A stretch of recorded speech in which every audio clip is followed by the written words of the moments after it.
ছেলেরে প্রশ্ন করে, তোর কাছে তোর বউ বড় না আমি বড়? আছে না নাই? এটা একটা প্রশ্ন হইল। তোর বউ বড় না আমি বড়? দুইজনেই বড়। দেখ, ছেলে সুন্দর উত্তর দিছে, আমার কাছে ভালো লাগছে উত্তরটা শুনে। এক মা প্রশ্ন করছে, তোর এতদিন আমি লালন পালন করে বড় করলাম, জীবন যৌবন তোর জন্য শেষ করলাম, আজকে বউ পাইয়া বউ তোর আপন হয়ে গেল? এবার ছেলে উত্তর দিছে, মা, আমার মুখ থেকে মা ডাক শোনার জন্য তুমি কি কষ্টটাই না করছো জীবনে।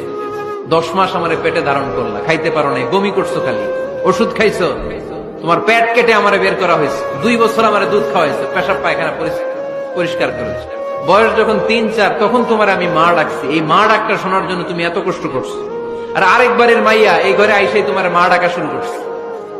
যেই মেয়েটা তোমারে মা ডাকে সে আমার আপন হবে না কেন মা?